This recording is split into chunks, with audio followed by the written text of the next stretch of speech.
What's up, guys? On this week's show, Sparkly Batman, X-Playbox Station Zero, and worst TV endings of all time? All that and more on this episode of One Giant Leap for Geeks. Cue the music! That's one small step for man, one giant leap for Geeks.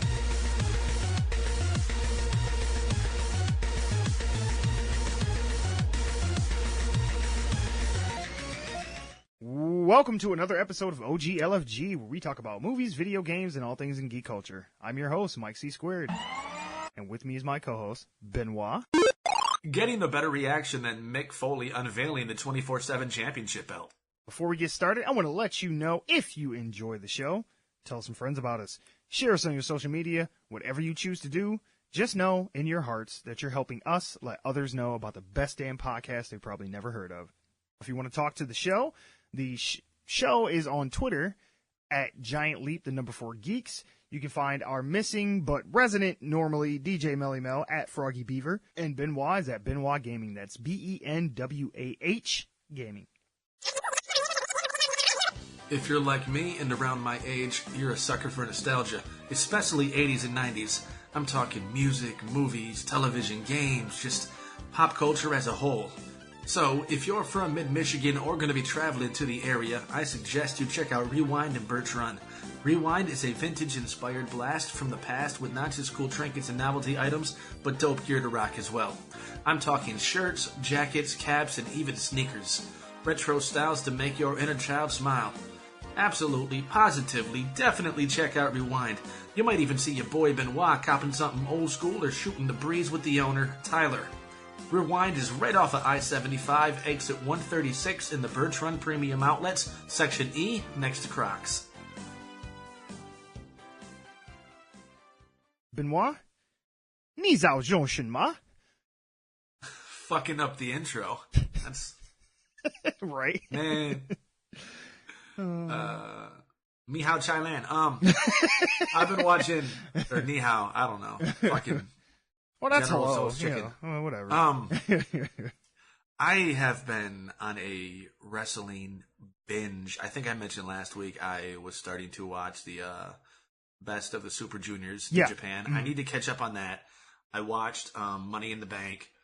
I am slowly starting to get my way back into Major League Wrestling. This Saturday, the first official pay-per-view of All Elite Wrestling is going to be airing. Gonna watch that.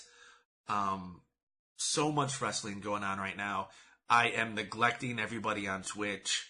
My free time is pretty much just spent watching old guys beat each other up. And some women. I mean, how... Well, not the guys beat up the women, but the women beating up the women. But what better way can you spend an afternoon? I mean, really. I don't know. I am a fan. I've always been a fan. Oh, yeah. And it's getting so, not necessarily so good, but there are so many options out there in the world. Oh, I watched some Beyond Wrestling, too. I knew about them years ago, but I'm starting to kind of learn more about what they're doing now. And it's, so much is going on in the world. Oh, I was going to make this a part of the Wabbit hole, but just, you really don't follow wrestling. AEW actually got signed. They're going to have a television show on TNT. Oh, it's not going to be like that Total Divas kind of shit, right? Oh, no. This is going to be like, they want to present it as more realistic, more sports-like with actual competition, less storylines, less soap opera. Okay, so it's going to be like a show as opposed to like a reality show. Yeah, it's going to be an actual wrestling event as opposed to a show, I got should say. Okay, that makes sense. Okay. Yeah, and it's going to be the first time since the AOL Time Warner merger killed WCW in 2001 that any show was on TNT involving wrestling. So this is a really big deal. Oh, wow, yeah. And WWE actually recognized them as potential competition now. Oh, shit. Okay. Yeah. So I'm looking forward to that. Nice. Well, as for myself, if you listened to last week's episode, here is a update. I successfully went to my first Comic-Con. Fuck you. It was a good time. It was a really good time. I went down to right. I was gonna say just you can hear the salt hitting the microphone. Get a drink after that. It was Motor City Comic Con here in Novi, Michigan, and it was over the weekend. Went for the whole 3 days. It was really, it was everything that I thought it would be, but more. And I had a really great time. Like I met a lot of really cool cosplayers. Got to take a lot of really cool pictures. If you follow me on Instagram and or Twitter, I'm sure you've seen some of them. I have literally like hundreds more that I haven't even posted yet, and I'm kind of just sprinkling them out as I get on social media. But I got to see a bunch of different celebrities, pseudo celebrities, I would say at this point. I mean, I don't know. Like, Pauly Shore hasn't made a movie in 20 fucking years, but still, I mean, hey, it was cool to see him. Brandon Routh was there. Obviously, Charlie Hunnam, David Tennant showed up. I think I'm saying her name right. Pom Clementif. She's the girl who plays Mantis in the Guardians of the Galaxy movies. Oh God. Was it Jason Franks? Is that how you say his name? Frakes? Jonathan Frakes. Jonathan Frakes. Yeah. Number one. Yeah. David Xanatos. Yep. From Star Trek: The Next Generation, he was there. And Gargoyles. Yes. I forgot. Yeah, he is in that. Also, there was Doug Jones there. There was John Cleese was there. A couple guys from The Office were there. It was a good time. Well, how many photos and or autographs did you actually get from these people? 0, because I was not gonna pay $80 to take a selfie with somebody, and I was too scared. Don't blame you. That security would tackle me if I tried to just take one of them from like outside the line. I'm like, I don't know if I can actually do this. I'm like, next time, if I go again next year, I'm gonna sneak some pics of them. It won't be selfies, mind you, but I'll get some pics of them. But yeah, no, it was a great time. I got to talk to some indie comic artists and learn about their books and their publishing line. That was really cool. I'm always really interested to meet other creative people who do things independently and aren't necessarily a part of the, big two. As far as comic books go, I met some other podcasters there, some YouTubers, people who, are like on Instagram and stuff. It was really, really fun. The line situation was a little, frustrating the first day. But once I got my wristband, I saw people complaining about it on Twitter, like, oh, well, they grouped all the advanced ticket people with the this, that, and the other. It's like, well, yeah, you got to get your wristband. It's like, once you get your wristband, you can just come and go as you please. You don't have to wait in line anymore. So I don't know if they just didn't quite understand what was happening or what, but I bought my tickets in advance online. I had to wait in line with all the other advanced ticket buyers, and once I got my wristband, every other day I was good. The only thing I had a gripe about was parking. Like, parking was absurd. And to be fair to them and the event holders, when you literally have like thousands of people, coming, it's like, of course, parking is just going to be ridiculous. Like, I felt like I had to drive to like the next town to park. So it's like, well, what are you going to do? How big was the venue? It was in the Suburban Showplace, I think is what it's called. And it was a pretty big, like expo center. So, I mean, I felt like, yeah, I mean, there had to been at least a few thousand people in there at once, like on the show floor. There was points on Saturday and Sunday where no matter where you went, you were just like shoulder to shoulder between people. There was lines for like the food court and the bathroom and everything else. And don't even get me started on the lines for the celebrity autographs and that kind of shit. So I couldn't give you like a straight up estimate number, but it was pretty big. It was much bigger than what I thought it was going to be, especially because it was in Michigan.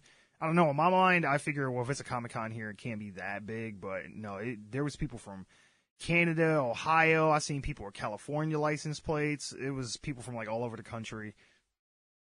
Well, Novi isn't exactly Detroit, but it is right outside of it, and it is a suburb. Oh yeah, I've never been there myself, but I am familiar with how the area is meant to be. It's like, it's not like a Farmington Hills or anything like that, but it's or a Bloomington Hills, Farmington Hills, but it is a suburb outside of Detroit, so it is going to be a hub. Oh yeah. Yeah, it was packed. Like, I mean, so much so, just to give you an idea, when I finally did get a place to park on Sunday, I had to get a shuttle bus to take me to the venue from where we parked at. It was so far. So, just give you an idea of how far out, parking was, and it was crazy. But I mean, all in all though, I mean, those are just minor gripes. Like, I had a pretty good time. I will say one thing. I had a friend who will remain nameless to protect the innocent, who I ran into there that I used to work with back in the day. And just randomly, I didn't even know he was going to be there. And I was talking to him, and he was telling me how he's been to the con a few times, and he was kind of showing me the ropes, so to speak. And one of the things he told me was, on the first day or the first 2 days, don't buy anything. He's like, if you see some merch you want to get, unless it's something they don't have a lot of, or it's like something that somebody drew or did right at that moment and you want it, get it. But if not, wait until the third day, because on the third day, once everything's starting to wind down, the vendors are selling stuff for cheaper just to get rid of it so they don't have to lug so much stuff back with them. Now, in theory, that made sense to me. I was like, wow, you know what? That is a good idea. Like, yeah, wait until, towards the end of the con, and then that way when they're just like, here, just take this shit, just get it out of here. I might get a better deal. And I made the mistake of telling one of the vendors that. And I know this is probably not what happened, but I feel like he did this to... Why? Yeah, I know this is not what happened, but I feel like he did this to spite me. So there was this, I think it was called like Styling Clothing or something like that. And basically they have a lot of like comic and anime themed like t-shirts and hats and belts and lanyards and all kind of stuff like that. And socks and all kind of shit. And they had this deal on belts where I believe it was you could do $10 for one belt, or you could get like, 2 for $20 or 3 for $25, right? And I was like, I'm going to wait, because the guy was, showing me how the belt worked. And it was like, like those like seat belt kind of belts that you see at like Hot Topic and shit like that. I don't shop at Hot Topic. But do you know what I mean? Where it's like literally like a seat belt buckle that snaps together. No, I've never seen those. Really? Okay, well, you know how a seatbelt works. You have your thing that you pull over. What's a seatbelt? Yeah, so it's that, but it's a belt. No, I said, what's a seatbelt? You didn't catch that. What's a seatbelt? Okay, no, I get what you're saying. Yeah. No, so it was one of those kind, and it's adjustable, and he was showing me how it worked, and I was looking at the different ones they had, and I made the mistake of telling him, like, well, my buddy told me, to kind of just hold off until Sunday, so I'm not going to get anything right now. Like, I'll see you guys Sunday. I'm here for all 3 days, and if you still got something I want, I'll come back and get it. Well, fast forward to Sunday, and I come over there, and they not only... is the same guy there that I saw Friday that I told this to, but I look at the sign and they have like tripled the price of the fucking belts. Now it's, you get one belt for $30 or you can get 2 for $55. They didn't even have a deal for 3 belts no more. They just straight took that off the sign altogether. And I was like, I feel like he's doing this to spite me. And he saw me at one point because I had walked by a couple times. He saw me at one point and he like made eye contact with me, and he didn't say it directly at me, but he said it out loud so I could hear him. He's like, last day to get belts. And I was like, fuck you. I was like, fuck you. I'm like, you went from $10 a belt to $30 a belt. You told him that people are going to hold off until the last day to get them cheaper, and so when everybody's desperate to buy something on the last day, he jacks up the prices. You've effectively changed the economy of the belt. Right. And again, I don't know if they were always planning on doing that or what. I mean, I have a hard time believing my little old, nobody self, convinced this dude to change. Or maybe I did. I don't know. Maybe I shouldn't have said nothing. So if anybody bought a belt at Motor City Comic Con from them and you paid $30 for it, you can blame Mike C. Square from One Giant Leap for Geeks. I'm sorry. You're a very influential guy. I mean, we have tens of listeners. Right. But that being said, though, I had a really great time at the con. All in all, it was just a great time. So I highly suggest if you've never been to one, go. If I go again next year, I'm definitely going to cosplay to some degree or another. I don't know what, but I will come up with something, and it will be probably not very good, but that being said, moving on. Is that Mandarin I hear? Your inflection was not bad, master. Even with your big fat stupid American tongue.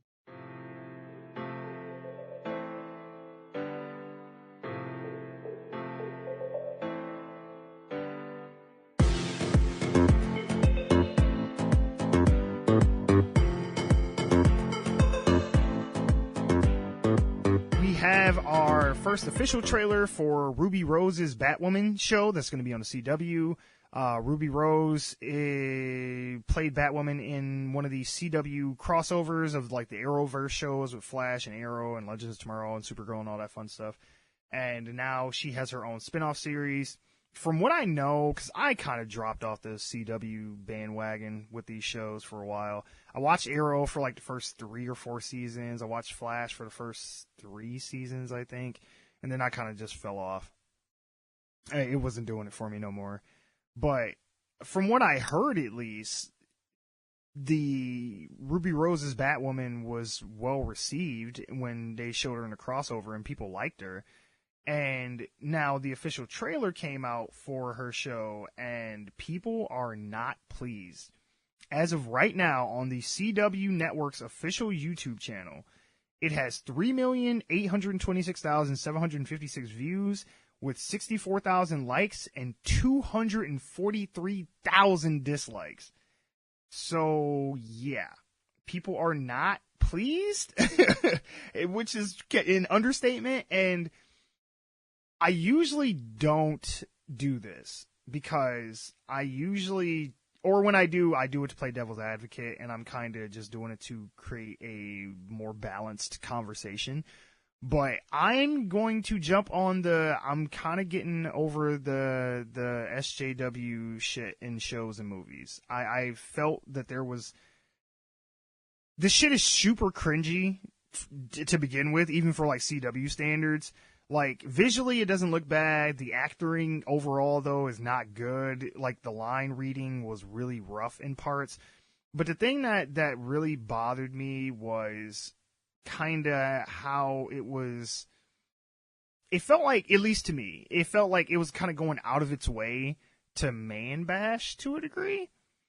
And I guess what I mean by that, to be more specific, there's a line in the trailer where Ruby Rose, who was Kate Kane, Batwoman, she breaks into Wayne Manor, or into Wayne Tower, and one of the security guards there is telling her she can't be in here, and she's explaining to him that Bruce Wayne is her cousin, and yada yada, and then she's trying to go down to where, like, the Batcave is, and he's like, oh, you can't go down there. She goes down there, she sees the Batsuit, she realizes that Bruce Wayne is Batman, and she says to the guy, I need you to fix his suit. And the guy says, the suit is literal perfection. And she says, it will be when it fits a woman. And I was like, ugh. I was like, what? Like that? I mean, like, am I being too sensitive to this? Like, I'm curious. Like, what's your opinion? Like, did that bother you at all? Or was it just kind of like, whatever? That line was the icing on the cake. Uh-huh. Individually, like, if it was just, like, a separate, I'd been like, okay, kind of cringy, like, eh. But the fact that she essentially just walked into his place, and now, mind you, this is just a trailer, so it's going to be condensed. Sure. But from all we've seen, she walks into this place, the guard's like, you can't be here. She's like, oh, it's okay, I'm his cousin. And she continues walking, and there's, like, nothing between that. Like, I don't give a fuck who you are, lady. Right. I don't know you. You don't come through here. Mm-hmm. But she just does it anyway. Like, that's ego to me. Oh, yeah. Like, oh, I'm entitled to this. Mm-hmm.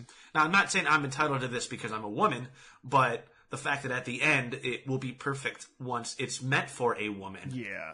That gives me the idea that this woman is completely just an entitled cunt. Yeah. And I think that will look bad for somebody like Ruby Rose, who is... I don't know if she came out as bi or if she's a straight lesbian now. I don't know. I think she's just a lesbian. Yeah, I think she said that. But for anybody who is a self-proclaimed representative, I guess, for the LGBTQ plus community, for her to have a character who seems to be an entitled cunt only feeds into the narrative that feminists are bad. So I can understand why this might trigger some people. Now, that being said, they really did tie into, oh, she's a lesbian, at least in the show, because she has a love interest who is kidnapped. Yeah. And it's like, they're really going hard to portray her, her character, not so much as a person, but as a lesbian. Yeah. Now, to be a hardcore feminist lesbian. To be fair to Kate Kane, that character in the comics, she is a lesbian in the comics, and she did get dishonorably discharged from the military because she wouldn't deny that she was gay and shit like that. Because it takes place during that don't ask, don't tell. You know, we have our first official trailer for Ruby Rose's Batwoman show that's going to be on the CW. Emphasize that at all. All we know is that she is a militant type. She comes across, rather, in the trailer as a militant type, entitled lesbian. Yeah. And I don't have any issue with her being a lesbian. I have an issue with her being entitled. But since her whole character is, I'm the cousin of Batman, I just do whatever I want, say whatever I want. Yeah. I don't care if you're a lesbian or a straight guy. Either way, that makes you as an individual looks bad. Mm-hmm. And it makes it seem like she is pushing like I said, she's feeding into the narrative of feminism is bad. Yeah. And I don't agree with that. I think it's a BS narrative.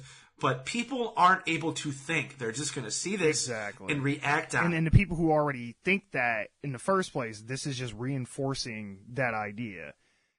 Exactly. I feel like I'm all for women empowerment. I'm all for, pride in the LGBTQ community. I have no issues with that whatsoever. But there's a difference between wanting equality and then presenting yourself as superior. Because if a guy said that, not to, fucking be on my soapbox or whatever, but if a man or if a person of a different ethnicity said that, like, oh, it'll be perfect when it fits a white man, like, you'd be like, whoa, like, you know what I'm saying? So it's like, you can't have it both ways. You can't try to empower the woman by trying to put down men. It's you just empower her by just making her a strong female protagonist that doesn't need to, rest on the laurels of I'm a woman, so I'm better. You know what I mean? And there's another scene that rubbed me the wrong way, that towards the end, where when she first dons the bat costume after he's modified it for her to wear, where people think that she's Batman, because at the beginning of the trailer, they're like, Batman abandoned us. And it's like, that's not really how it went down in the comics. It was kind of, she just looked up to Batman as inspiration even before she knew that Bruce was her cousin, or that Bruce was Batman. And she was inspired by him, and she went out and became another part of the Bat family, so to speak. It was never, oh, Batman quit, so I gotta come do this shit because, this bitch-ass dude just left the city, so now I gotta take up the mantle. But she makes it a point to say, I want them, they think that I'm him, and I don't want a man taking credit for a woman's job or for a woman's work or something like that. And I'm like, you literally stole his technology and his identity and took it as your own, and you're saying you don't want him to take credit for it? Like, what? I'm like, what? After breaking into his place. Exactly, and stealing his shit. You're his cousin. Yeah. It's like, I did this. It's like, no, and that's what I don't like about it, because in the comics, Kate Kane does not do that. Her and her father are both in on it. He knows that she's Batwoman, and he helps her develop her costume. He's like her Alfred and shit. Like, they've completely changed her origin for this show. And I think it's for the worst, because you're basically just saying she's aping all his shit and then claiming it as her own. And that's not what she did in the comics. She built her suit, or her and her father, they designed everything. She did all her own shit. She was just inspired by Batman. She did not just steal his shit and then take on his persona and say, I did this. That's what bothers me about that. Well, Kate Kane was dishonorably discharged from the military because she, was happy to admit, hey, I'm a lesbian, or I'm into women as well. Right. Now, when it comes to Bruce Wayne, he is a hardened, stoic, tough shell to crack man. Mm. And he's so ingrained in our culture from years that we understand that all goes back to his parents being killed when he was a kid in crime in Gotham. So there is that vulnerability, which makes us understand why he's sometimes a dick. Right. with Kate Kane in this trailer alone, it gives us no reason at all to really empathize with her at all. Yeah, she got discharged. That's some BS. But I mean, nowhere in the trailer do I remember it ever explicitly saying or implying that's it. All we know is that she's a lesbian.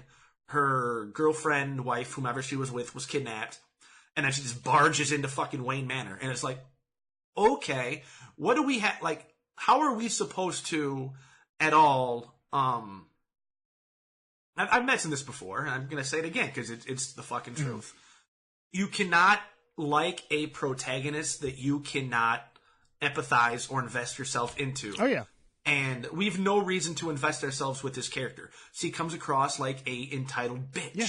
Yeah, and unnecessarily, because if it was at least, if they were doing this to try to be true to the source material, I would let it go, because I'm like, hey, that's just that character. But that's not who she is. Don't get me wrong, Kate Kane can be a bitch, but not in the respect of, I'm a bitch because I'm better than you. You know what I'm saying? Like, that was never how she came across.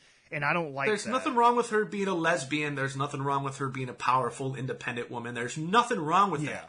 But the way she goes about doing what she does, at least as it's shown in this trailer, makes her come off as a cunt. Yeah. I don't care why you're doing it. The ends don't necessarily justify the means. Exactly. Also, as well, too, besides the whole SJW, like, platform thing that they're trying to, whatever agenda they're trying to push with portraying her this way, I just don't think that Ruby Rose is, I feel like she was stunt casting from the beginning, just because it's like, she's popular and we know she's a lesbian, so just make her Batwoman. Because I don't feel like she's ever really proven herself as a good actress, especially good enough to carry her own series. Now, don't get me wrong. I know. It's the fucking CW. Like, they're not known for, you know, like, the great, you know, acting talent that they hire for these shows. But at the same time, I'm like, I've seen her in Orange is the New Black. I saw her in John Wick 2. Other than that, I haven't seen her do anything or made me go, like, I would watch a whole series based around her, you know, or her acting ability as X character. Like, there was nothing about her that made me go, like, yeah, I could see you making a show about her, because I'm like, she's okay, but I'm like, to carry a series, and especially to carry a iconic character like this, I'm like, I feel like we could have got somebody else, anybody else, to be honest. Yeah, you're right. It seems like she was typecast because she is currently a relevant face in the fight for equality. Right. When it comes to the LGBTQ, a lot of fucking I'm fucking this up here. She seems like she was typecast. Oh, yeah. And that, you can sometimes work around that if and when she proves she has the chops to pull off the role. Right. But this trailer only, like, doubles down on the fact that, hey, I'm an powerful lesbian woman. Screw the patriarchy. Right. And it's like, well, wait. Like, no, hold up. Right. Whoa. It's like, you don't need to do that. That's what bothers me about it. If it just would have been her taking over the role via another means, and then, like, somewhere in the trailer goes, oh, there's this woman who's doing it, and here's about it, oh, it's a woman, then that would give us a reason to be like, yeah, so she's a fucking woman, but she's badass. Right. Don't come right out the fucking gate like, oh, you don't need to, do you think it's a man doing it? Like, no. Yeah, it's like, well, of course they think it's a man. It's fucking Batman. Why would they think it's a woman under that costume? It's always been a guy. Like, it'd be like saying, you know, like, it'd be like if Supergirl pulled that shit. It's like, well, I want them to know I have a vagina. It's like, well, you're dressed up like Superman. What would make you think that you'd be anything else? Like, I don't... That didn't even make sense in the context of what she was trying to achieve. It's like, well, of course. Like, what do you expect? You're in Gotham City. Batman is a thing. Like, so much so to where they're, like, publicly talking about how he abandoned the city. And I still don't like that either. It's like, you could have just made it, Batman died. Batman's missing. You know, Batman gave her the mantle to protect the city because he had to do something else or he couldn't be Batman no more. Don't just make it, oh, Batman just said fuck it and left. They've not done enough to establish Gotham City as a misogynistic place to warrant there being this really strong strong necessity for female empowerment. Yeah. That's the main issue. Yeah, I agree. You can't establish a hero without establishing a villain, and you have not done that yet. And so that's making us shit on this person for the cause. Yeah. In the cause we agree with. In the real world, we agree with Yes, exactly. But it's just how it's being portrayed here, I just feel like is counterproductive to what they're trying to achieve. It's like you don't have to tear someone else down to build yourself up. That's just petty, and that's not going to achieve what you want it to. You're not going to convince the people who doubt in your abilities because you're an other, quote unquote, that you are equal to them by saying I'm better than you because I'm different from you. Like that whole mindset flipped on its head to like, a majority group like men or straight, people or white people or whatever you want to use for the example would be deemed offensive. So you can't then turn around and try to use it for your cause as a minority and say, I'm better than you because I'm not like you. Like, you can't do that and still achieve what I get what they're trying to do, but they're doing it wrong. And Ruby Rose, being such a prominent person in the LGBTQ community, you would think that she would have been like, read that and said like, I don't like the way we're portraying this because I feel like we're going to have the opposite effect to people. I mean, alone, it's 64,000 to 243,000 like to dislike ratio. Like, clearly, you're not getting the message across the way you thought you were going to. Well, I'm sure there are a legit number of people who downvoted that really don't fucking like there being a woman. Sure, just being trolls and shit, sure. But at the end of the issue with the trailer, like when it comes to the objective approach, now I know you can't really say fully objective, but it goes back to kind of what you said in the beginning. That line about the suit, I'm going to paraphrase this because I didn't write down the quote, where the guy is like, that suit is pure perfection. Mm-hmm. And she's like, it will be when it fits a woman. Mm-hmm. When he said the suit was pure perfection, there was no implication that it was perfect because it was built for a man. There was no gender given to that suit. She did it. Right. She made it about She made it about that. Not him. Or he didn't say it was pure perfection because it has a jock strap. Like there was nothing. No. Like that. It was an unnecessary retort to what he said. And I mean, she could have literally. It would have been such an easy fix in the script. They could have just changed it to, instead of her saying when it fits a woman, she could have said when it fits me.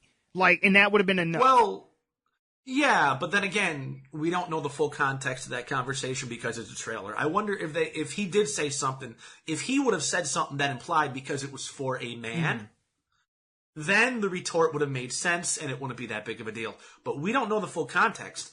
And so we have to take the trailer at face value. Right. We can't read into things that aren't there. Exactly. And especially, too, you would think the marketing department would be more careful about something like that. It's like, hey, we don't want this misinterpreted any kind of way.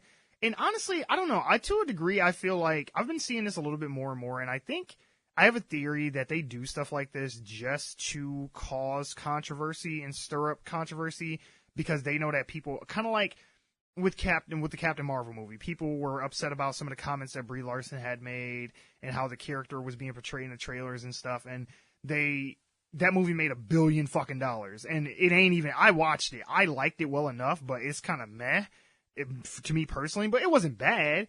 But I don't think it was $1 billion fucking movie either. But that movie made $1 billion, and I think that they're going off the idea that, hey, all press is good press. So even if we piss people off, that's going to make them watch the show. But I don't know if you can sustain a television series off of controversy. You know what I'm saying? It's like, yeah, people might tune in for that first episode, but how many of those people are going to stick around after that?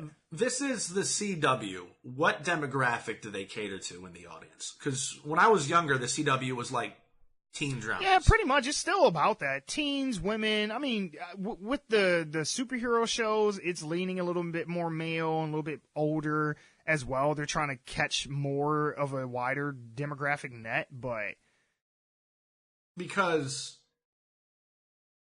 as stereotypical as this will sound, nerd culture, those that tend to watch these, it is still very, very traumatized, very stigmatized by women even having a part in it. There are a lot of guys, you would think as nerds, oh, we like women are cool. Nah, a lot of guys still don't want to see women fucking infiltrate their shit. So these guys who don't like this trailer alone, this controversy is not going to make them watch the first couple episodes and go, oh, okay. No, they're just not going to fucking watch it. Exactly. And like I said, even if they do, they're going to do it ironically or in spite of it just to shit talk it. I highly doubt it. I highly doubt they're going to even watch it ironically. They're not going to hipster this shit. They're just not going to watch it because they're not going to care. Yeah. Or if they were invested in it and like the character, they're going to be like me and go, I like this character, but I don't like the way you guys are portraying this character because that's not who she is.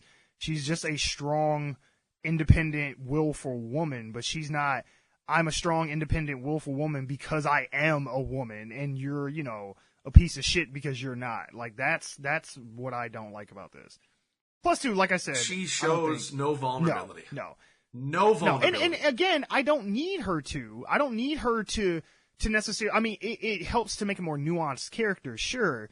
But what I want is her to be powerful and confident, even cocky. I'm fine with that because I'm fine with Tony Stark being a cocky asshole and shit. But not because he is a man. It's just that's just that character. And everything about the way she comes off, it's like because I'm a woman. And it's like that you don't need to do that. Like I don't get who thinks this is a good idea. Like, you don't have to, again, I will sound like a broken record, but I'll say it again. You don't need to tear some other group down to build your group up. That's not how you're going to get people to convert to your cause or to see you as an equal. They will just see you as you having a superiority complex because of whatever your group is. And that's a negative thing across pretty much every other spectrum, but you can't take it and apply it to a minority group and then say, we're better. Like, if the Black Panther movie came out and said, I'm better than you because I'm black, people would have been mad as fuck. You know what I'm saying? I would have been mad. As a black man, I'd be like, don't do that. Like, that's already what the trolls think anyway, but that's not what that movie talked about. That movie talked about equality. Even the villain character was like, I'm doing this bad shit because I'm trying to put us on equal footing with the rest of the world that I feel has shit on us and done us wrong, historically, and I'm trying to balance the scales. It's not about T'Challa is a great leader. Until this universe in the show can establish that she is somehow viewed or perceived as lesser for being a woman, there's no need for you to say I'm better than you because I'm a woman. Right, exactly. There's no need for empowerment when you're not being oppressed. And this is not established that you're being oppressed. No. And even then, you don't come out of oppression by saying I'm superior. You come out of oppression by saying I am equal to you, that you are not superior than me.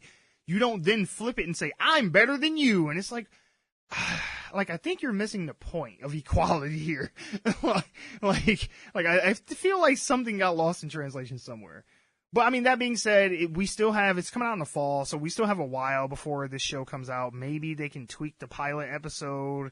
And I mean, I don't know. I don't know what's going to happen. Well, I'm assuming this trailer was basically made from the pilot. So we don't know. But it's on the CW. I don't have cable. I have no interest in watching this. It's going to be on Sundays, which is always a good time for series. and like I said, if it's good, I'll give it a chance. Because I do like the character, but I don't know what the thinking is behind portraying her this way. I don't, because that's not same issue that I have with what they've done lately with Superman and Batman. It's like, you're not being true to who they are, and I don't know what this person is anymore because that's not Batwoman. That being said, though, I mean, we've talked about this for long enough. We're gonna move on, but it's coming out this fall. I will make it a point to watch the first episode, and I will give a review and my thoughts on it. Maybe they change something between now and then. Maybe the trailer is portraying it in a way that it is not actually going to be once you see it. But as it stands right now, for what they've shown us to pitch the show, I'm not feeling it. That being said, though, moving on. I knew you were a sexist, chauvinist pig. You're threatened by powerful women, and you have inadequacy issues. You fucking coward. Why else make me call you master?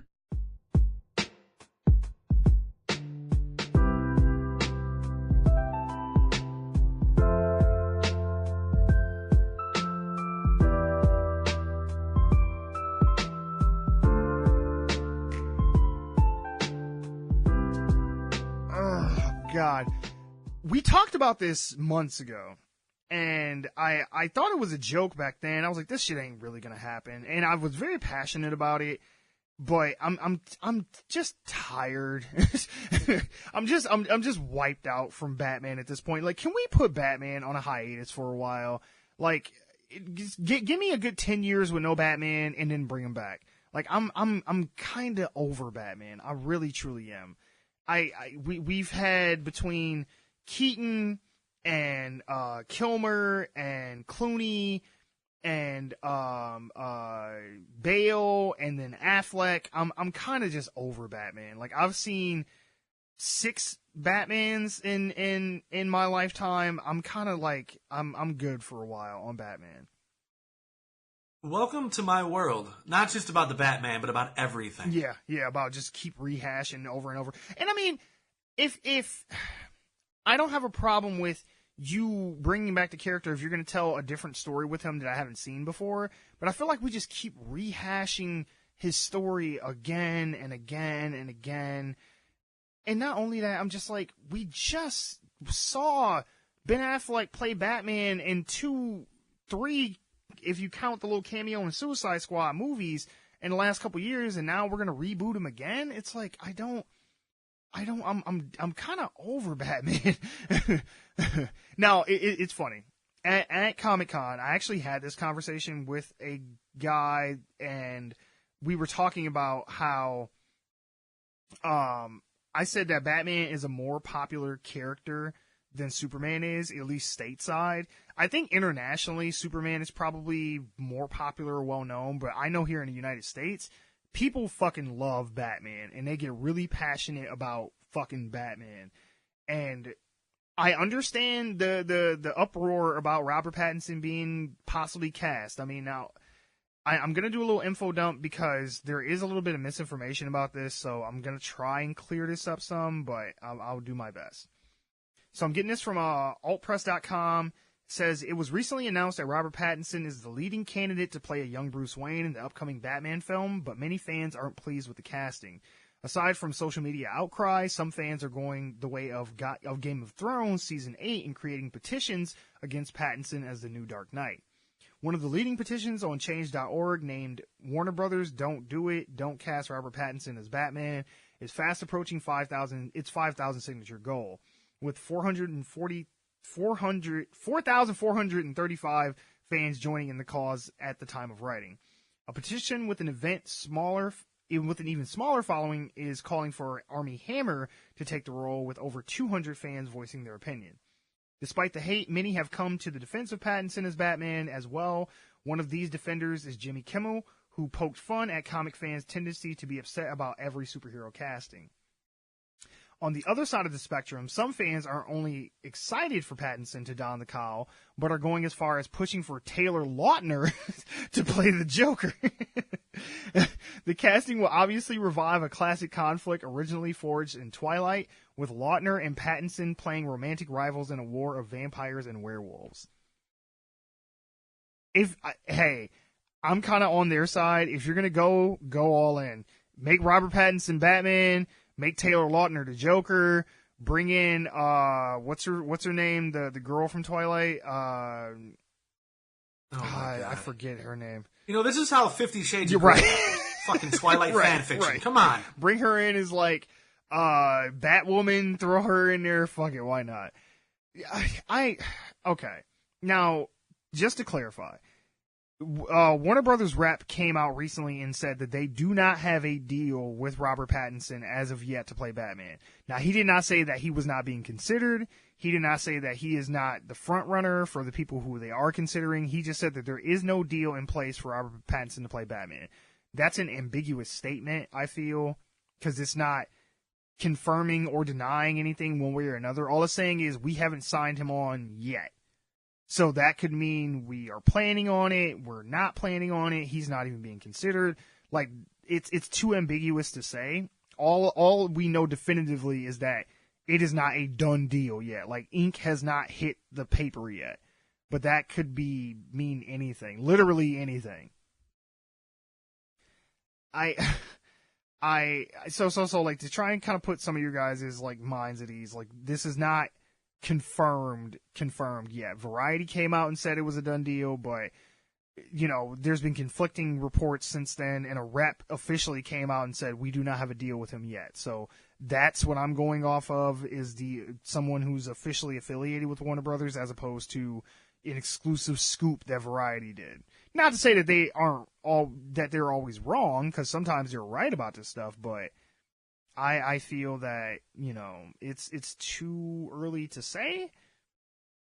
And I mean, I'm sure you're probably in the same boat as I am. Like, nobody wants this. Like, I don't know. And maybe he could be good, but I mean, just hearing his name, I'm just like, it brings back too much shit from the Twilight era, and people, that cloud is always going to hang over his head, like, no matter what he does.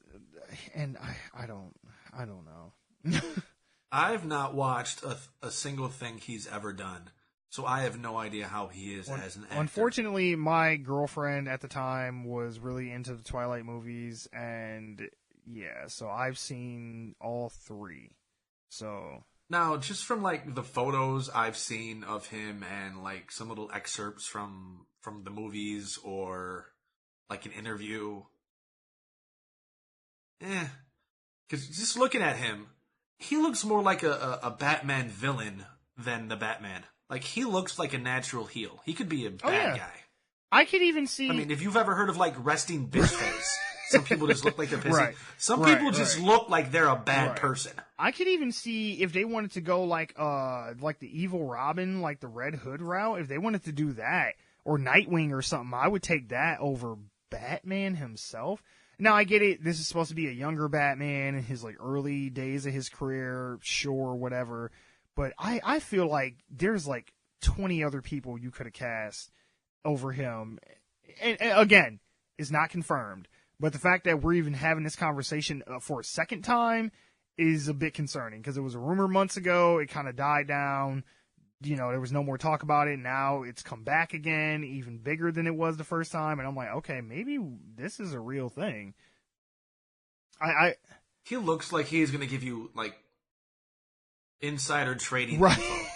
Right. Like he'd be a guy in an alley with a trench coat trying to sell you fucking fake Rolexes or some shit.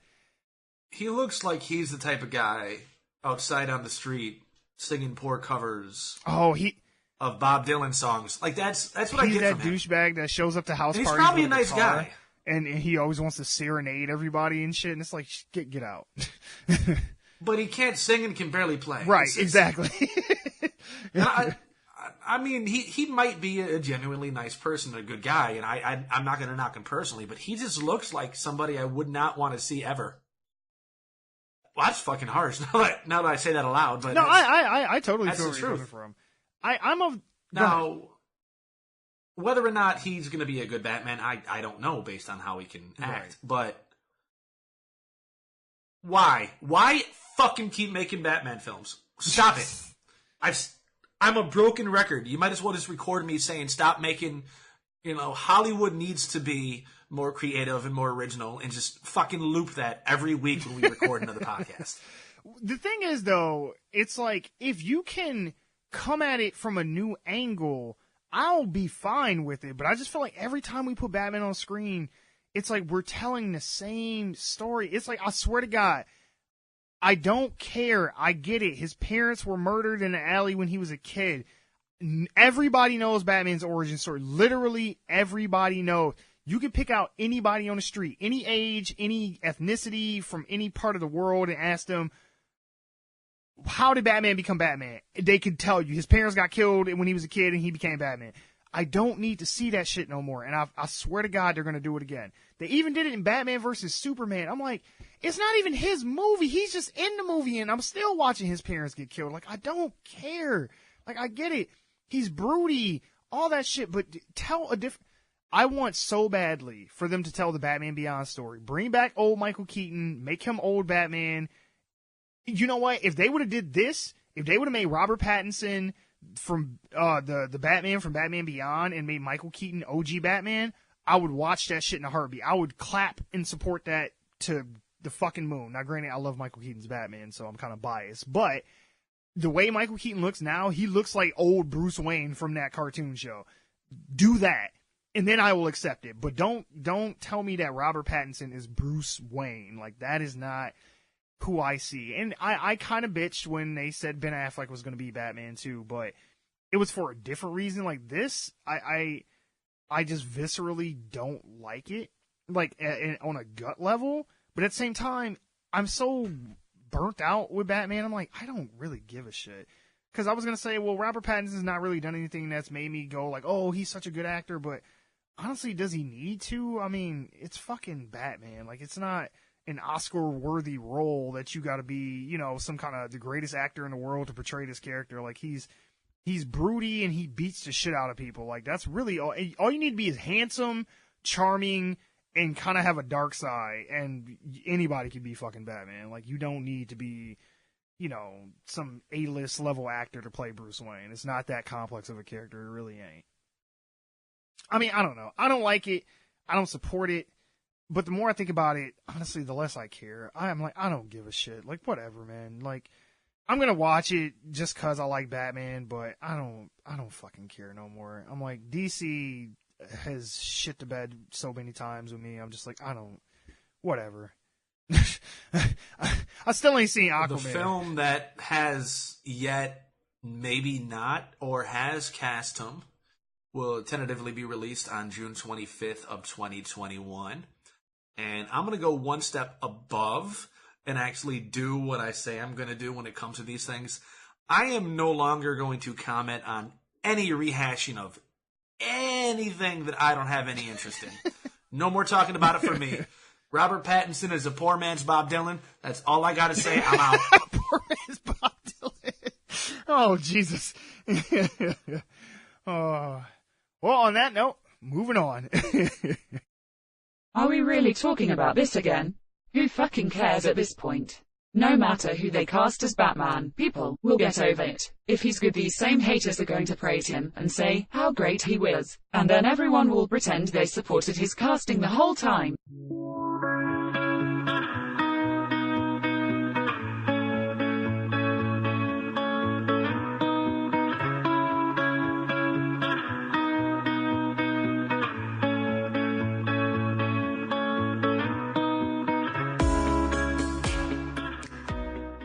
Welcome to Benwah's Wabbit Hole. It's where I, Benwah, give you a brief synopsis of random things I found interesting on the internet. Some of these things may be further elaborated on in future podcasts, but I'd recommend you dig deeper for yourself if you're interested. The views and opinions expressed in the Wabbit Hole are those of Benwah's and Benwah's alone, and do not necessarily reflect the position of any member, affiliate, or future sponsor, despite us not having any, of the One Giant Leap for Geeks podcast. Oh. Okay. Legit, I am not going to. Whenever it comes like to more Batman or more rehashes of comics and shit, I'm done. Don't even bring me as part of that conversation. That's gonna be like half our content okay. gone from you. I know, you just ain't gonna hear. You're only gonna get my segment for the Wabbit Hole. That's it. Okay, so you got a top list this week? Yeah, I had a lot of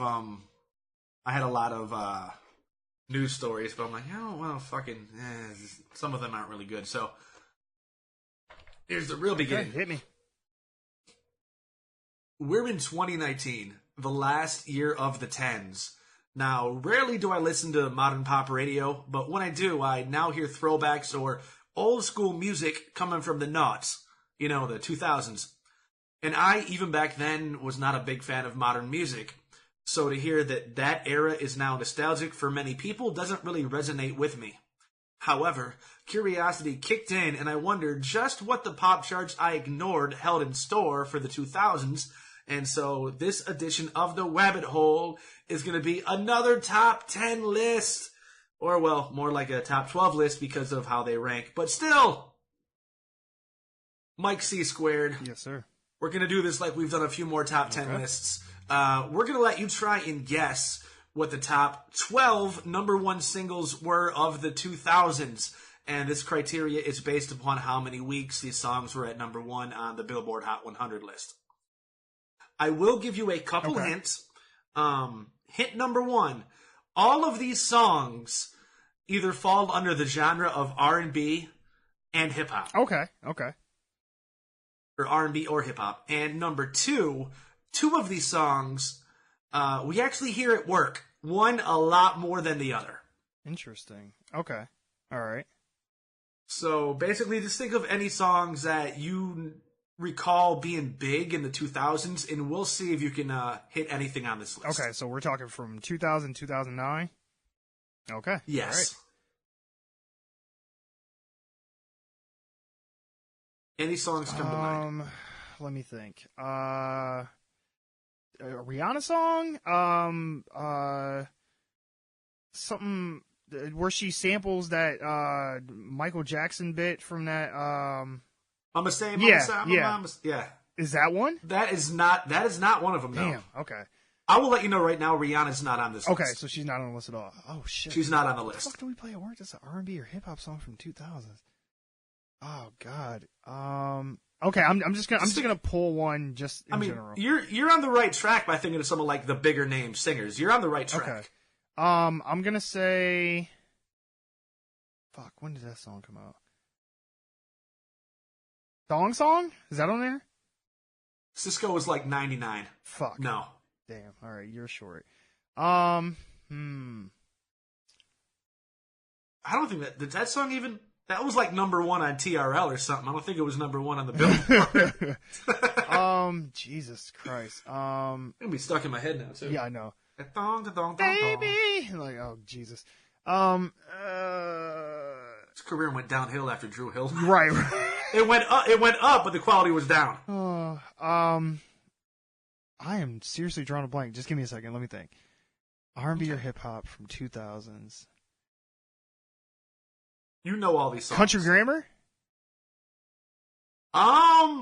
There was a Nelly song, but that's not one of them. Fuck. I bet you it's that goddamn Over and Over Again song, ain't it?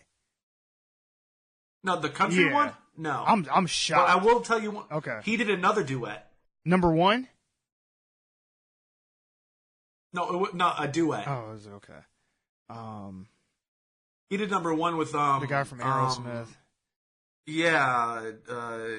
Steven Tyler, Joe Perry. Yeah, I'll say the guitarist. A duet with You don't know what you mean to me. Oh, is it Kelly Rowland? I do. Yeah. Oh, Dilemma comes in at number 12. It is a tie. It's in a 6-way tie for number 12 with 10 weeks at number 1. Oh shit. Okay. Dirt Off Your Shoulder. Jay-Z. No. Oh damn. Okay. What else came on? It's gonna be one of those things where you're probably not gonna get them, and you're gonna be like, "Oh shit, yeah, I know." Those songs. Okay. I got kind of sort of number 12. Help me with a number 11. Well, stop thinking about songs specifically then, and start thinking about the artists more, and that we can go from there. Artists. Khalees. No. Damn, Milkshake ain't on there. Okay. Nope. I could go for a milkshake right now, though. Right. Go for a Rally's banana milkshake. Know, that sounds right? really good. Checkers for some areas if you don't know where Rally's is. Oh yeah, Checkers or Rally's. Yeah. Gotta eat. Not sponsored by the way. No. Fuck, I would love it if we were. Right. Pharrell? No. Shit. Really? You're doing a lot worse than I thought you would. This. Beyonce has got to have something on there. Okay. But she has so many songs though from that time. You're gonna have to help me out. I'm blanking. Okay. We're gonna think about Beyonce's work right now when she was still with the group Destiny's Child. Mm-hmm. They had a real hot song that came out when the Charlie's Angels movie came out. Oh shit! Yeah, what was that song? What was it called? All the women. Yeah, Independent Women, yeah. We're independent, throw your hand. Yep, that is tied in 6th place with 11 weeks at number 1. Jesus Christ, that shit was 11 weeks at number 1. But there is another Beyonce title on this list, and it is one that we have heard at work a couple times. Oh, Breaking the Fourth Wall. What you don't know about me. You must not know about. I said that wrong. Oh, yeah. I was like, wait, me. what? Yeah. I don't know the name of that song, but I know what you're talking about. Irreplaceable. Yes. That's right beneath it. Also part of the 6-way tie. Okay. At number 12 with 10 weeks. Okay, no more from her. Okay. All right. No more Beyonce. No more from anybody of involving Beyonce at this point. Okay. Twista? No, but somebody who has worked with Twista. Oh, that's vague. Yeah. Jamie Foxx. Okay. Yes. Jamie Foxx and Kanye, the She Gives Me Money song. Yep, Gold Digger. Gold Digger. Also, okay. 6-way tie. Okay. Now, I ain't saying she a gold digger, but she ain't messing with no broke. But that is on the list, though. That is on the list. Yes, 10 weeks at number 1. Okay. There's got to be something else from Kanye on there. No. Really? Wow. Okay. Yeah. Shit. Okay, so we got Beyonce, Kanye, and Nelly. Beyonce's done. Nelly's done. Kanye's done. Did I already say Jay-Z? I feel like I did. You did say Jay-Z. He's not on the list. How the fuck is Nelly on the list but not Jay-Z? What the fuck is happening? R&B. Well, because Kelly Rowland jumped on there when Destiny's Child was still at its height. Right. And that was I think the last hit he really had that was that big, too. Because he really fell off after that. Missy Elliott. No, she's not on here. She would have been early or late, mid to late 90s. Okay, who is one of the biggest R&B pop stars? Who is one of the biggest of all time R&B pop stars? Female. Would that count? Justin Timberlake? He's not a female. Oh no, I didn't catch the female part. My bad. Shit. Well, I mean, hey, it's like if you close your eyes and just listen. I said female. You go Justin Timberlake. Does he count? Yeah. You couldn't have tied that. Oh, close enough. That's a beautiful mistake. Close enough.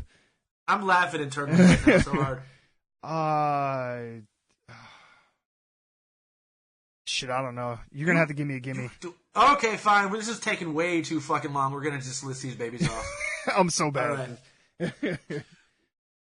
We are going to start with the 6-way tie at number 12. All these songs had 10 weeks at number 1, starting with Irreplaceable by Beyonce, and Dilemma, which was Nelly featuring Kelly Rowland, and Gold Digger, Kanye West with Jamie Foxx.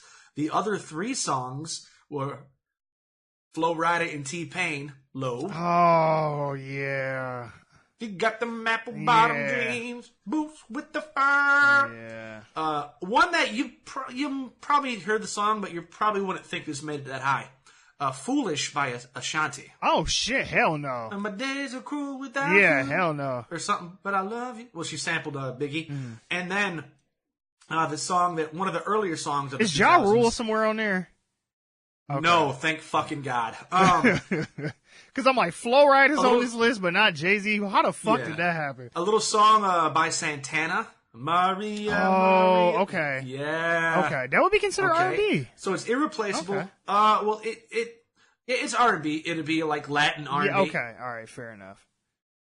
So Irreplaceable, Low, Maria Maria, Dilemma, Foolish, and Gold Digger are tied with 10 weeks at number 12.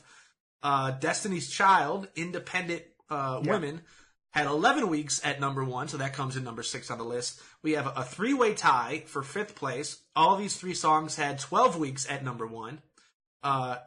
Yeah! No, Usher and Lil Jon. Oh, Usher. How did I not think of Usher? Okay. The Black Eyed Peas. Of course. Boom Boom Pow. Of course. And, of course, the GOAT himself, Eminem, with Lose Yourself. Oh, fuck. How did I not think of Eminem? Oh, God. Okay. Yeah. And then we have a tie for number 2. Both these songs had 14 weeks at number 1. Another one from the Black Eyed Peas. I Got a Feeling. Yep. That song was fucking everywhere. Ooh, yeah. And also with that, a song that we do periodically hear at work from one of the best divas of all time, Miss Mariah Carey. Oh. We Belong Together. Yep. Mm-hmm. Yep. Okay. Yep. With 14 weeks at number 1. And that is the top 12 list of the number 1 They're the top 12 number one singles of the 2000s. I'll repeat that one more time. Started from the top. Mariah Carey, We Belong Together. Black Eyed Peas, I Got a Feeling. Eminem, Lose Yourself. Usher featuring Lil Jon and Ludacris, Yeah. The Black Eyed Peas, Boom Boom Pow. Destiny's Child, Independent Women. Beyonce, Irreplaceable. Flo Rida and T-Pain, Low. Santana featuring The Product G&B with Maria Maria. Nelly featuring Kelly Rowland, Dilemma, Ashanti, Foolish, and Kanye West featuring Jamie Foxx, Gold Digger. Give me money. All R&B or hip-hop. Just goes to show you how popular of a genre that is. Yeah. Black music is fucking killing it. It is disappointing to me though that there are people like Flo Rida on that list, like at all, and Jay-Z is not on that list. That is a goddamn Greek tragedy. But did Jay-Z come out with any real club bangers? In the 2000s, hell yeah, the Blueprint and all that shit was out back then. Yeah, but pop radio friendly club bangers. That's fair enough. Well, like because a lot of these songs, like if you want to look at it, the Black Eyed Peas, despite the fact the Black Eyed Peas began as a hip hop group, they pretty much make like house music now. Pretty much, yeah. All right, and Destiny's Child was an R&B group that merged into pop. Right. Flo Rida is club music. Yeah. And then the rest is, well, Santana went pop. The rest is just like straight R&B or hip hop. Yeah. Fair enough. Fucking Ja Rule. Yeah. What would I be without you? Yeah, I'm gonna treat Ja Rule like I'm gonna treat the reboot of Batman and just not talk about it anymore. He who must not be named. Exactly. Oh. And now, yeah, the rabbit hole, there was a lot of news and a lot of it wasn't really good and it kind of depressed me and I didn't want to talk about it. So we ended up doing this top 10 list this week. Sometimes for some reason, I've come to love lists. Oh, no. This I is find the it fun. fifth one we've done. I find we're not going to at least think of something that's actually on the list, at least. Yeah. But that's going to be it for me. So, I have no real outro for this segment. Normally, we just hand it off to Francine, and she said something that probably condescended to me. So, we'll end on the belch. Moving on. And now back to your regularly scheduled podcast. I agree, Master. The fact that during the 2000s Jay-Z released Izzo, Empire State of Mind, I Just Wanna Love You, Dirt Off Your Shoulder, Girls, Girls, Girls, Young Forever, and more. He should have at least been in the top 12, but Flo Rida is on this list. What a joke.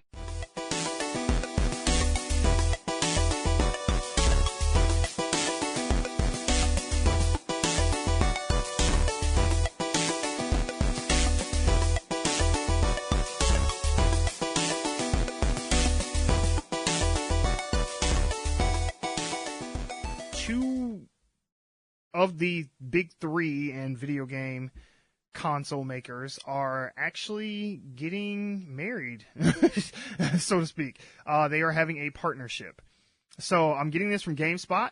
They say that Microsoft and Sony, the companies behind Xbox One and PS4 respectively, revealed this week that they have established a strategic partnership. The two companies plan on sharing technology and information going forward and build upon shared infrastructures for some of their future initiatives. Nowhere in the announcement are Xbox or PlayStation named, but its wording implies Microsoft and Sony's partnership will specifically focus on consumer entertainment platforms like gaming. Specifically, the agreement, memorandum of understanding, says that the two will jointly develop future cloud solutions within Microsoft's Azure. It also says that Sony will use Microsoft Azure for its own game and content streaming services, although Sony's PlayStation Now is not mentioned specifically, including a push to build better tools for content creators. The two are also committing to work together on semiconductors and artificial intelligence. The partnership has only just been announced, so any results from it could take a while to manifest. The mention of Microsoft's cloud solutions in gaming comes just as Microsoft is planning its own streaming platform, xCloud, which will compete directly with Google Stadia. As noted above, it's unclear how or if this deal could impact PlayStation's streaming platform, PlayStation Now. With E3 2019 only weeks away, it's unclear if the new strategic partnership will be discussed. We do know Microsoft is planning to quote, go big, while Sony has opted out of the show altogether. I have a theory. My theory is, well, first, I mean, just off what they said, like, what does this mean? Who fucking knows? It's really vague, but I have a theory that this is probably in a direct response to Google Stadia and Apple Arcade, because the future of pretty much everything is streaming. Like, at this point, movies, TV shows, and now gaming, the future is streaming. Like we have slowly but surely got away from all kind of what we would consider at this point archaic technologies. Like, we went from 8-tracks to cassette or from, I guess, vinyl records to 8-tracks to cassettes to CDs to now I've not bought a physical copy of music in literally years, maybe decades at this point. And it isn't surprising to me that going forward, the push will be for more streaming services for video games. And I feel that there had been rumors that popped up that Sony had been rumored to be an acquisition target by Apple. So it makes sense that this partnership may help them stave off a buyout from, say, companies like Apple or something like that. Because Microsoft, granted, yes, Sony is a viable company. They have a movie studio. They make, consoles and other pieces of technology and stuff like that. But for the most part, Microsoft is a much bigger company than Sony, even though they have, as far as sales, this generation's better performing platform. Microsoft is still a much, much bigger company than Sony, and it would make sense for Sony to go into a partnership with them and become an invaluable asset to Microsoft, because that will kind of help them stave off other companies from trying to buy them out or just not being able to be competitive with the Googles and the Apples of the world. So that's what I'm thinking this is about.